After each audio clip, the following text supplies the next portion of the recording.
ভাই আর তৃণমূল খুঁজে পাওয়া যাচ্ছে না, সব বিজেপি হয়ে গেছে, সব গেরুয়াময় হয়ে গেছে। সালা ভোটে দাঁড়ানোর জন্য বিজেপির বুথে বুথে এজেন্ট খুঁজে পাওয়া যায়নি, ভোটের দিনে গণনা কেন্দ্রের এজেন্ট খুঁজে পাওয়া যায়নি। আজকে পাড়ায় পাড়ায় আর নেই তৃণমূল, আর নেই, সব বিজেপি হয়ে গেছে, সব গেরুয়া রং মেখে নিয়েছো। এইসব দোগলামি কতদিন? হ্যাঁ, যে বেইমানিগুলো তোমরা করেছো জানেন। আমি সাতগেছিয়ার গণনা কেন্দ্রে ছিলাম, এজেন্ট ছিলাম। যখন ভোট গণনা হচ্ছে না, একটা মুসলিম বুথে 900 পোলিং হয়েছে, খোলা হচ্ছে 900 তৃণমূল। 1000 পোলিং মুসলিম বুথে 1000 তৃণমূল। আর আমাদের হিন্দু বুথে 900 পোলিং হলে 600 পাচ্ছে বিজেপি, 300 হচ্ছে তৃণমূল। তাহলে সেই পাড়ায় পাড়ায় 300 তৃণমূল গুলো কোথায় গেল? যারা তৃণমূলে ভোট দিয়েছিলে, আজকে পাড়া পুরো গেরুয়া হয়ে গেছে। হিন্দুরা তোমরা বেইমানি করেছো। আজকে বিধানসভার ভোটটা ছিল ধর্মযুদ্ধ। হিন্দুদের পশ্চিমবঙ্গে টিকে থাকার অস্তিত্বের লড়াই ছিল। সেই অস্তিত্বের লড়াই যে হিন্দুরা বেইমানি করেছে, তারাও তৃণমূলকে ভোট দিয়েছে, তাদের কখনো ক্ষমা হবে না, কখনো ক্ষমা নয়। আজকে তোমরা গেরুয়া আবির মেখে বড় বিজেপি প্রমাণ করছো নিজেকে। হ্যাঁ, 4 তারিখে পর্যন্ত তোমরা জয় বাংলা করে গেছো। সব হিসাব হবে। আমি প্রত্যেকটা বিজেপি কর্মীকে বলবো, সরকার গঠন হয়ে গেলে 9 তারিখের পর বুথে বুথে হিসেব করে রাখবেন কারা তৃণমূল করেছে। সেই তৃণমূল লিস্টের নামগুলো যে যার বিধায়কের খাতায় ভালো করে লিখে দিয়ে আসবেন। আর বিধায়ককেও বলা হচ্ছে, যারা বিধায়ক হয়েছেন, এমএলএ হয়েছেন, যে কর্মীরা, বিজেপির কর্মীরা প্রাণের ঝুঁকি নিয়ে এই লড়াইয়ে আপনার সাথে ছিল, আপনাদেরকে ভোটে জিতিয়েছে, তাদেরকে কখনো ভুলে যাবেন না। আর তাদের কথাই শেষ কথা কইবেন। আজকে যারা জুয়ারে, যারা এতদিন হাওয়াই চটি চেটেছে, জুয়ারে ভেসে বিজেপি হয়েছে সুবিধা নিতে, এদেরকে একদম সুযোগ নয়। যদি আজকে এদের সুযোগ দেওয়া হয়, তাহলে কিন্তু বিজেপি দুদিনে লড়াই করার লোক খুঁজে পাবেন না। যারা চটি চেটেছে তাদের চটিই চাটতে দিন। লজ্জাও করে না? হ্যাঁ, লজ্জাবোধ সামান্য নেই? সালা গিরগিটেও এত রং বদলায় না। এই তিনু চাটা, এই তিনু যারা চটি চাটা তিনুগুলো আজ রং বদলে গেরুয়া হয়েছে, সবুজ রং বদলে গেরুয়া হয়েছে। কোনো সুযোগ হবে না, কোনো সুযোগ দেওয়া হবে না এদের। তোমরা বিরুদ্ধ কাজ করেছো। আজকে মুসলিমদের না রেসপেক্ট করা উচিত। আজ প্রত্যেকটা মুসলিম বুথে তারা 100% ভোট তৃণমূলে মেরেছে। আর আমাদের হিন্দুরা কি করেছি? নিজেদের ধর্মের সাথে বেইমানি করেছি, সামান্য নিজের ব্যক্তিগত স্বার্থের সিদ্ধির জন্য নিজের ধর্মের সাথে বেইমানি করেছি। ইতিহাস তোদেরকে কখনো ক্ষমা করবে না, যারা ধর্মের সাথে বেইমানি করে এইতে বিধান তৃণমূলে ভোট দিয়েছিস। ইতিহাস তোদের ক্ষমা করবে না, মনে রাখিস। আর যতই তোমরা রং বদলাও, ছবি কিন্তু বদলাবেন। জয় শ্রীরাম। সত্যি কথা বলতে এই বক্তব্যটায় আমিও একদম 100 না 200% সহমত। কারণ এই কারণে আমি 200% সহমত যে রিয়েলি আর তৃণমূল কিন্তু খুঁজে পাওয়া যাচ্ছে না। একটা সময় আমরা দেখেছি যে আমাদের এলাকায়, আমাদের বুথে বা প্রত্যেকটা জেলায়, প্রত্যেকটা পাড়ায়, প্রত্যেকটা পাড়ার বুথে দেখা গেছে একটা সময় যে বিজেপি এজেন্ট ছিল না, এজেন্টরা তারা খেয়ে চলে গেছে, বকা দিয়ে তাদের বকাঝকা করে বের করে দেওয়া হচ্ছে। আর এখন ভাই এলাকার লোক, আমি একটা ঘটনা তোমার থেকে বলি, ইনসিডেন্ট বলি। রিসেন্টলি কিছুদিন আগে, মনে করো আজ থেকে 1 মাস আগে, আমাদের পাড়ার কিছু লোক, ওরে বাবা, এলাকায় বাপরে বাপ, সে কত রকম তাণ্ডব, আবির মেখে লোকের টিটকারি করা, উস্কানি করা, মানে এরকম বিভিন্ন রকমের মতামত। বাপরে বাবা, আমি কারো নাম উল্লেখ করতে চাইছি না। তারা ঠিক তৃণমূলের যে কোনো মিটিংয়ে মিছিলে একদম আবির টাবির মেখে ভূত দিদি করতে করতে ভূত থাকে, মানে মহিলাদের কথা বলছি রিসেন্টলি, বিশ্বাস করো। এইবার তারা তৃণমূল, ও বাবা আমাদের দিদি ভালো ছিল, আমাদের দিদি ভালো, আমাদের তৃণমূল ভালো, মোদি বাহার কা আদমি वो খারাপ है, এরকম ইনসান বহুত ঘটিয়া ইনসান, এরকম বহুত রকম কথা মানুষকে বলতো। মানুষের মাধ্যমে এসব কথা ভেসে ভেসে আমার কানেও আসতো, ঠিক আছে।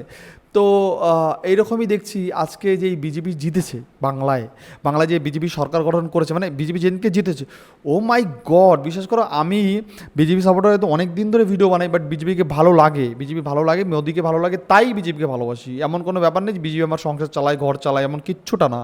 বাট এই যে বিজেপি যেদিনকে জিতলো, সেদিনকে আমার মধ্যে আনন্দ ছিল, ফুর্তি ছিল, মজা ছিল, সব মিলিয়ে একদম ভরপুরটা ছিল। কিন্তু বিশ্বাস করো, আমি শুধু আমাদের ব্যালকনিতে দাঁড়িয়ে দেখছিলাম সারাদিন যে কে কত বড় বিজেপি আজকে, এটাই দেখলাম। আর হ্যাঁ, আমি সেদিনকে সেটা দেখলাম যে মানে কিছু মানুষ তারা দেখলাম গেরুয়া আবির ভাবির মানে পরে গেরুয়া আবির লাগিয়ে হাতে জয় শ্রীরামের একটা ঝান্ডা, বিজেপির ঝান্ডা রাখে, জয় শ্রীরামের ঝান্ডা নিয়ে রাস্তা টহল দিচ্ছে, এলাকায় হেই হা হা করছে, মানে কি খুশি, ও বাবা এত যেন খুশি, লাখখানিক টাকা পেয়েছে।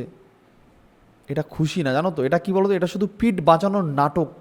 মনে করে এমন এমন কিছু কিছু আমাদের সমাজের লোক আছে যারা একদম মিডিলম্যান থাকে। মনে করো আজকে তুমি সরকার করলে তোমাকে কে চুমু খাবে, আর কালকে অন্য কেউ সরকার করলে তাকে কেউ চুমু খাবে, এরকম একটা ব্যাপার, বুঝতে পেরেছো তো? কি বলবো, কিছু বলার নেই। এরকম মানুষ আমাদের সমাজে প্রত্যেকটা রাস্তায়, প্রত্যেকটা গলিতে, প্রত্যেকটা পাড়ায় এরকম ভরা আছে। আর তোমরা ওদেরকে একটু চিহ্নিত করে রেখো, এত সহজে মানে কি বলবো, এত সহজে ওদেরকে টুক করে দলে ঢুকিয়ে নিও না। এটাই রিকোয়েস্ট, যারা যে বিজেপি নেতা বা যেসব বিজেপি কর্মীরা বা বিজেপি সমর্থকরা আমার ভিডিওটা দেখো, কারণ বিজেপিকে বাংলায় মানুষ নিয়ে এসছে এইসব লোককে আশ্রয় দেওয়ার জন্য না, এইসব লোককে, যেসব লোক হিন্দু হয়ে হিন্দু বিরোধিতা করেছে, যেসব হিন্দুরা হিন্দুদের সঙ্গে গদ্দারি করছে শুধু নিজের কিছু মুনাফার জন্য, কিছু পয়সার জন্য, নিজের ইনকামের জন্য হিন্দুদের সঙ্গে প্রতারণা করছে, তাদেরকে তোমরা সবাই চিহ্নিত করে রাখো বা রাখা দরকার। ভবিষ্যতে এদের আইনত এদের একটা শাস্তিও দরকার, নাহলে ভবিষ্যৎ ইতিহাস কখনো এদেরকে ক্ষমা করবে না, ইতিহাস ক্ষমা করবে না। আমি নেক্সট ভিডিওতে যাবো, আর একটা ভিডিও দেখো তোমরা, এই ভিডিওটা দেখো। নমস্কার, সুদীপ্ত মন্ডল বলছি। হঠাৎ যেন এত বিজেপি ভক্ত হয়ে গিয়েছে। আরে তৃণমূলের গেঞ্জিটা সরিয়ে বিজেপির ওই ঝান্ডা ধরে মানুষের বাড়িতে অত্যাচার করছে। আমি সবসময় বলছি কোনো হিন্দুর উপর অত্যাচার মেনে নেব না, সে যে দল করুক, যে পার্টি করুক। আমি অনেক আগে থেকে বলে আসছি, সে তৃণমূল করুক, সে সিপিএম করুক, কংগ্রেস করুক, কোনো হিন্দুর গায়ে যদি হাত পড়ে, আমি কিন্তু বলে দিচ্ছি, আমি অশান্তি মানে শেষ থাকবে না, কিন্তু বলে দিচ্ছি কোনো হিন্দুর গায়ে একটা যেন হাত না পড়ে। বারবার বলছি, চ্যাংড়ামো হচ্ছে নাকি? এই পার্টিটা ক্ষমতায় আসার জন্য মানে রক্ত দিয়ে কামিয়ে করেছি, রক্ত দিয়ে করেছি। আর আজকের বিজয় মিছিলে তোমরা কি করছো? সবুজ চাদরটা সরিয়ে তোমরা তৃণমূলের ঝান্ডা সরিয়ে বিজেপি ঝান্ডা নিয়ে নিল, পার্টিতে হয়ে গেল জয়েন। হ্যাঁ, ভারতীয় জনতা পার্টি এইভাবে জয়েন হওয়া যায় না। আর তোরা এই 5 বছর পরে যখন বিজেপি ফের যদি কোনোদিন ক্ষমতা থেকে চলে যায়, আমাদের কি হবে? আমাদেরকে লোক বিজেপি হিসাবেই চেনে, যে আমরা কোনোদিন অন্য দলও আর করতে পারবো না, সম্ভব নয়। চ্যাংড়ামো কই যাও না, মোল্লাপাড়ায় গিয়ে 5 জনের সঙ্গে কই দেখি মারপিট করো, নিরীহ হিন্দুদের বাড়িতে গিয়ে তোমরা ভাঙচুর করছো। হ্যাঁ, সালারা ভাঙচুর করছো। আমি বলেছি হিন্দুর গায়ে কোনো যেন হাত না পড়ে, কোনো হিন্দু মায়ের কোল যেন শূন্য না হয়। হিন্দু হিন্দু ভাই ভাই, আমি সবসময় বলেছি। কেন হিন্দুদের উপর অত্যাচার হবে রে সালারা? হ্যাঁ, চ্যাংড়ামো, মুখ থেকে রক্ত উঠে গিয়েছে, সারা পালিয়ে পালিয়ে বেঁচে এই পার্টি এসছে ক্ষমতায়। হ্যাঁ, 2021 সালের পরে থেকে যখন আমরা 3 মাস ঘর ছাড়া ছিলাম, সালা কোনো সম্বন্ধী আহা বলার কোনো একটা সুযোগ দেয়নি। আজকে তোমরা আবার চাদর সরিয়ে ফের আবার পার্টি চেঞ্জ করে নিয়েছো। এত ঔদ্ধত্য, এত সাহস! আমি বারবার বলছি, ভারতীয় জনতা পার্টির আর আইন, পুলিশ, প্রশাসন সবাইকে বলবো, কোনো হিন্দুর উপর অত্যাচার দেখলে আপনারা কঠোরভাবে শাস্তি দিন। আমি সাহায্য করব, আমি নিজে বলছি, আমি নিজে থাকবো, মরতে হয় মরবো ফের আবার, কিন্তু কোনো হিন্দুর উপর অত্যাচার মেনে নেবো না। কি হচ্ছে এসব? আমি হিন্দুত্ববাদী, বিজেপির আগে আমি হিন্দুত্ববাদী, আগে আমি হিন্দু। আমার সমস্ত সনাতনী হিন্দু ভাই বোনেরা এই বিজেপি পার্টিকে ভোট না দিলে ক্ষমতায় আসতো না। কি করে? লক্ষ্মীকান্তপুরে দেখছি একটা হিন্দু গলায় তুলসীর মালা আছে, তাকে হয়েছে মারা হয়েছে। দক্ষিণ বারাসাতে একটা জায়গায় হিন্দুর বাড়ি, আরে সে তৃণমূল করতো, কি হয়েছে? সে তো হিন্দু। আরে সে অত্যাচার করেছে বলে আমি অত্যাচার করবো, তাহলে তো জিনিসটা একই হলো। মানুষ বীতশ্রদ্ধ হয়ে তৃণমূলের অত্যাচার, বীতশ্রদ্ধ হয়ে বিজেপিকে দিয়েছে ভোট। ফের যদি আমরা এরকম করি, পার্টিটা টিকবে কতদিন? আর তোরা তো ফের আবার যে পার্টি আসবে ঝান্ডা চেঞ্জ করে নিবি, গেঞ্জি চেঞ্জ করে নিবি, ভিড়ের মধ্যে আবার চলে যাবি। কিন্তু আমাদের কি হবে? অনেক কষ্ট করেছি, আর নয়, এসব করতে দেবো না। পার্টির ঝান্ডা ধরার মতো কেউ থাকতো না। সোশ্যাল মিডিয়াতে লাখ লাখ লোক শুধু প্রতিদিন বলতো ধরে কুচবো কাটবো, তখন একজন থাকতো না। বাড়ির লোকজনেদের এক ঘরে করে রেখেছিল, জল বন্ধ করে দিয়েছিল, তখন কারোর হুঁশ ছিল না। আর এখন এসছো তোমরা পার্টি বদলে সঙ্গে সঙ্গে ফের আবার ওই টাইপের অত্যাচার করতে। ছাগলামি হচ্ছে। আমি হাত জোর করছি, সমস্ত ভারতীয় জনতা পার্টির পুরানো যারা কর্মীরা আছে তারা লক্ষ্য রাখুন জিনিসটা। আর বিরোধী দল থাকবেই, বিরোধীদের এইভাবে আমরা দমন করতে পারি না। হ্যাঁ, আমাদের রাগ আছে, সবকিছু ঠিক আছে, তা বলে এই নয় যে তাদেরকে ধরে মারতে হবে, পিটতে হবে। তারা হিন্দু জানা, মোল্লাপাড়ায় জানা, যারা আমাদের বলেছিল হিন্দু মেয়েদের ধরে ধরে রেপ করবে, তাদের ওখানে জানা। মোল্লাদেরকে গিয়ে কি করবি? শায়েস্তা কর না, মেরে পোকা মেরে দেবে তোমাদের, বুঝতে পারছো তো? এই তৃণমূলের যারা হারমাদ্রা ফের আবার আরম্ভ করেছে, বিজেপিতে আবার জয়েন করার চেষ্টা করছে, কোনো মেনে নেবো না, বলে দিলাম। দেখেছো, আমি বললাম না যে হঠাৎ যেন বিজেপি ভক্ত হয়ে গেছে প্রচুর তৃণমূলের হারমাত বাহিনী, যেটাকে বলছে এরা। আমি একটাই কথা বলতে চাই যে হিন্দু মুসলিম প্রত্যেকে এই দেশে বাঁচার অধিকার আছে, গণতান্ত্রিকভাবে থাকারও অধিকার আছে, কিন্তু এইটাও উচিত যে হিন্দু হয়ে যারা হিন্দু বিরোধিতা করেছে, হিন্দু হয়ে যারা শুধুমাত্র নিজের স্বার্থের জন্য হিন্দুদের উপর আক্রমণ করতে দুইবার ভাবেনি, যারা হিন্দু হয়েও যারা হিন্দু বিরোধী দল করেছে, যারা হিন্দু হয়ে হিন্দু ধর্মকে লাথি মেরেছে, তাদেরও আমার মনে হয় যে একটা ছোটোখাটো পানিশমেন্ট হওয়া উচিত। এটা আমার মনে হয়। হিন্দু হলেই মানে তুমি আমার ঘরে থাকো বলেই আমার ঘরে উলি খেয়ে খেয়ে পুরো ফাঁক করে দেবে, তারপরে আমি তাও কিছু বলবো না, তুমি তোমার ভাই। আমার না একটু একটু পানিশমেন্ট হওয়া দরকার, অবশ্যই হিন্দু হিন্দু ভাই ভাই হওয়া দরকার, কিন্তু কিছু এই যে মনে করো মানিক ফকিরের মতন হিন্দু, এদের কি হিন্দু বলে মনে নেবে তোমরা? এই যে কি আমি অনির্বাণ নির্ভীক উত্তর অনির্বাণ চৌধুরী বলছি, আচ্ছা এই এই এই এই তিনজনকে তোমরা কি হিন্দু বলে মেনে নিতে পারবে? একটু দেখো তো, এই যে তিনজন ব্যক্তি, এই লোকটা আর এই লোকটা, এদেরকে কি সত্যি তোমরা মন থেকে হিন্দু বলে মেনে নিতে পারবে? এই গরু খায়, এই দুজন মিলে গরু খায়, আর এই মাল গরু খায় কিনা আমি জানি না, এই দুজন গরু খায়। তা এই যে এইসব লোক, এইসব হিন্দুদের কি সত্যি হিন্দু ধর্মের গোনায় ধরা উচিত বা ধরতে পারবে তোমরা? আজকে আমি বলছি যারা নতুন নতুন বিজেপি হয়েছে, এটা সত্যি কথা যে প্রচুর তৃণমূলের হারমাত বাহিনী, কিছু যারা শুধুমাত্র যারা ওই তৃণমূল দল থাকালীন যাদের ইনকাম হয়েছে, তারা আজকে বিজেপিতে এই পোশাকটা শুধু পড়েছে এইমাত্র যে তাদের ইনকামটা যাতে বন্ধ না হয়ে যায়, তার টুক করে আবার তৃণমূলে শিফট হয়ে গেছে, বিজেপিতে শিফট হয়ে গেছে। এই কারণেই যে মনে করো তৃণমূলের সময় থাকার সময় কোথাও তোলাবাজি করে খেত, কোনো জায়গায় মাস্তানি করে খেত, কোনো জায়গায় মনে করো টোটো স্ট্যান্ড রিক্সা স্ট্যান্ড নেতাগিরি করে খেত, এখন তাদের ওটা করে খেতে ওতেই এখন তাদের প্রফেশনাল হয়ে গেছে, ওইটাই ইনকাম সোর্স তাদের। এখন তারা কি হচ্ছে ওই রাতে ওই দিন কি টুক করে তারা বিজেপিতে চলে আসছে, বলবে এখন এসে বলবে আমরা অনেক কষ্টে ছিলাম বিজেপিতে, তৃণমূলে অনেক কষ্টে ছিলাম, কথা বলতে দেয়নি, আমাদের আমাদের আমাদের জোর জবরদস্তি ব্ল্যাকমেল করে রেখেছে, এরকম বিভিন্ন রকম মন্তব্য তারা দেবে। আর এদিকে বিজেপিতে এসেই আবার বিজেপির লোককেই মারধর, বিজেপিতে এসে আবার তারা এমন কিছু করছে যাতে বিজেপি পার্টিরও কালিমালিপ্ত করা, বদনাম করা, এটা সত্যি কথা, এটা একদম না বিশ্বাস করার কিছু নেই, হাস্যকর হলো সত্য। তবে আমি আর একটা ভিডিও দেখাই, প্রতিবাদী টুম্পা কি বলছে, এটা একবার তোমরা দেখো। বাংলা এখন একটাই ট্রেন্ড, কে কত বড় রাম ভক্ত। Yes, রাতারাতি দেখি জাতি ধর্ম নির্বিশেষে প্রত্যেকে গেরুয়া আগে রেখে নিয়ে রাম ভক্ত হয়ে গেছে। এটাই হচ্ছে রাম নামের মহত্ব। জয় শ্রীরাম। দেখছো বাংলা এখন একটাই ট্রেন্ড যে কে কত বড় রাম ভক্ত, এটা সত্যি কথা যে এই জিনিসটা আমি প্রুফ পেয়েছি। যেদিনকে বললাম না আমাদের বাড়িতে ভোটের রেজাল্টের দিন আমাদের বাড়ির ব্যালকনিতে বসে বসে আমি রাস্তার দিকে তাকিয়েছিলাম, তো সেই জন্য দেখি তখন যাতায়াত করতে দেখছি বিরাট রাস্তায় রাম মানে ডিজে বাজিয়ে নাচানাচি করছে, প্রচুর মহিলারা, প্রচুর পুরুষরা, প্রচুর ছেলে মেয়ে সবাই ডিজে বাজিয়ে নাচে, বাচ্চা পোলাপানিও দেখি নাচছে, ঠিক আছে, তারা পার্টি বোঝেও না। তো এরকম এখন সবাই রামের প্রতি যে এতটা ভালোবাসা হয়ে গেছে, এটা মানে রিয়েলি এটা একটা মানে আগে ভাবা যেত, যদি তৃণমূল চলে আসতো দেখতে এই লোকগুলোকে পাওয়া যেত কিছু হয়তো এরা ঘরে থাকতো, আর হিন্দু বিরোধী যারা তারা বাইরে নাচানাচি করতো। তবে হিন্দুরাই কিন্তু সেই হিন্দু বিরোধী শক্তিদের ঝেঁটা দিয়ে ঝাঁটিয়ে দিয়েছে। এটা সত্যি, এটা যেন কোথাও একটা ইতিহাস হয়ে গেছে, আমার মনে হয় ইতিহাস হয়ে গেছে। আমি আরও একটা ভিডিও দেখাই, এই ভিডিওটা না দেখালে তো হবে না, এই ভিডিওটা দেখানো তোমাদেরকে দরকার। নমস্কার।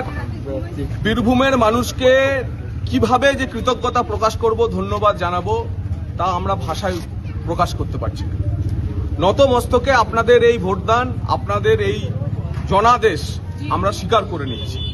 গতকাল থেকে আমার তো ব্যক্তিগতভাবে ফোন বন্ধই হচ্ছে না, একটা ফোন ধরতে গেলে আর একটা ফোন চলে আসছে মাঝপথে, আমি কোনো কারোর সঙ্গেই কোনো কথা বলতে পারছি না। অজস্র মানুষ, হাজার হাজার মানুষ আমাকে তাদের শুভেচ্ছা বার্তা পাঠিয়েছেন, তাদের ব্যক্তিগতভাবে আমি কোনোভাবে জবাব দিতে পারছি না, তার কারণ সেই সুযোগই তৈরি হচ্ছে।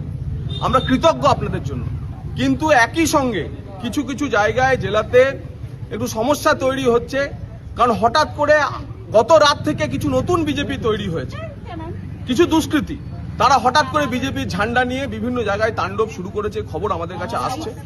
একজনও ভারতীয় জনতা পার্টির কার্যকর্তারা এ ধরনের কাজ করছে না, কিন্তু যে দুষ্কৃতীরা এই কাজ করছে তাদের কিন্তু আমরা ছেড়ে দেবো না। ইতিমধ্যেই আমার পুলিশ প্রশাসনের সঙ্গে, জেলা শাসকের সঙ্গে, পুলিশ সুপারের সঙ্গে কথা হয়েছে, আমরা পরিষ্কারভাবে বলে দিয়েছি যে যেখানে যেখানে এই ধরনের ঘটনা ঘটছে কড়া পদক্ষেপ নিন, এমন জেল দিন যেন আগামী 5 বছর, এই আনন্দ করছে আগামী 5 বছর যেন জেল থেকে বেরোতে না পারে। এবং ব্যক্তিগতভাবে আমি আজকে বিভিন্ন জায়গায়, ব্যক্তিগতভাবে আমি এখন থেকে আমি বেরোচ্ছি, বিভিন্ন জায়গাতে আমরা যাচ্ছি, আমাদের কোনো কার্যকর্তা যেন দায়িত্ব জ্ঞানহীন আচরণ না করে। যারা হঠাৎ করে নতুন বিজেপি হয়েছে, সেই নতুন বিজেপিদের জন্য ব্যবস্থা যা নেওয়ার প্রশাসন নেবে, সেই ভূতেদের বিরুদ্ধে প্রশাসন যা নেওয়ার ব্যবস্থা নেবে। আমরা বলেছিলাম 21-এর হিংসার পর আপনাদের ব্যথার আছে যে হিংসা মুক্ত রাজনীতি, ভয় মুক্ত পরিবেশ পশ্চিমবঙ্গে তৈরি করব। প্রধানমন্ত্রীজি বলেছেন মহা জঙ্গল রাজ আমরা শেষ করব। আজ মহা জঙ্গল রাজ আপনাদের আশীর্বাদে শেষ হয়েছে, তাই কোনোভাবে শান্তি বিঘ্নিত করা যাবে না, কোনোভাবে শান্তি বিঘ্নিত করা যাবে না। যদি শান্তি বিঘ্নিত হয় তাহলে ভারতীয় জনতা পার্টির যে নতুন সরকার আসছে, সেই সরকার কল্পনাতীত ব্যবস্থা নেবে, এটা যেন আপনারা মাথায় রাখবেন। সেজন্য প্রত্যেকের কাছে আবার হাত জোর করে আমি অনুরোধ করছি, প্রত্যেকের কাছে আমি হাত জোর করে অনুরোধ করছি যে কোনোভাবে এলাকায় শান্তি শৃঙ্খলা বজায় রাখতে হবে, আইনের শাসন প্রতিষ্ঠা করতে হবে। তার জন্য সময় দিন, সুযোগ দিন।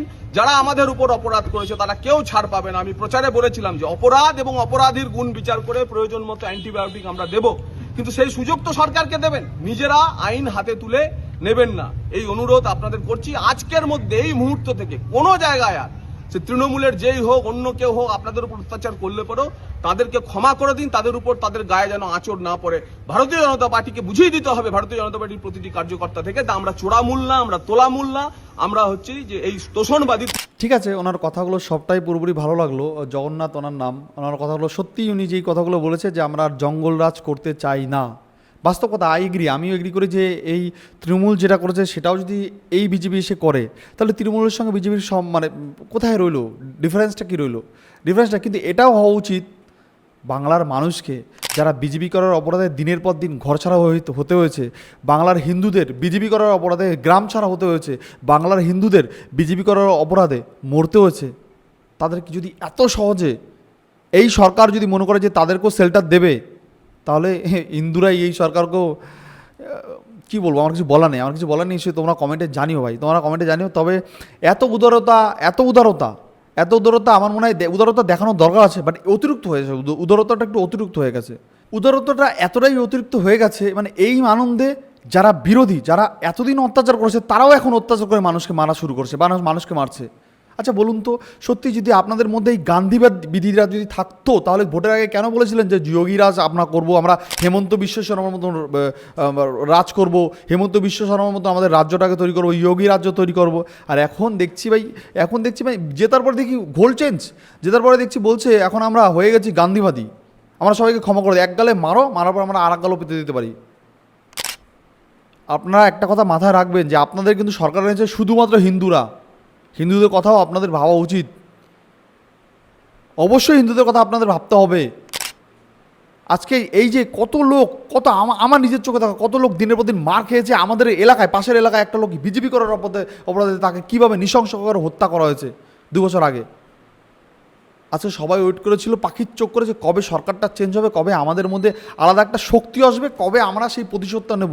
আর আপনারা এখন সেই সরকার আপনাদের নিয়ে আসার পরে আপনারা এখন বলছেন যে না আমরা কাউকে কিচ্ছু বলতে দেবো না, আর যদি কেউ কিছু বলে তাকে আমরা দল থেকে বার করে দেবো। বাহ কি সুন্দর,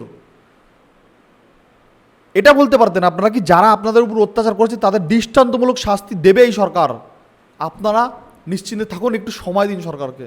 তবে উনি কিন্তু বলেছে, জগন্নাথ বাবু এই কথাটা বলেছে, এই কথাটা ভালো লাগলো। মিডিলে একটা কথা উনি বলেছে যে একটু ওয়েট করুন, একটু ধৈর্য ধরুন আপনারা। আমরা ধৈর্য ধরে আছি, বাংলার মানুষ, বাংলা সেই অসহায় মানুষরা কবে তারা সেই অত্যাচারের বিচার পায় আমরাও দেখব। তবে জানাবে বন্ধুরা, তোমরা অবশ্যই কমেন্টে জানাবে, তোমরা তোমাদের মূল্যবান মতামত অবশ্যই কমেন্টে জানাবো। নেক্সট টাইমে দেখার জন্য কোনো ভিডিও, কোনো পর্ব। আচ্ছা বাই, ভালো থেকো, সাবধানে থেকো, সেফ থেকো। আর তোমাদের মতামত তোমরা কমেন্টে জানাতে একদমই ভুলো না।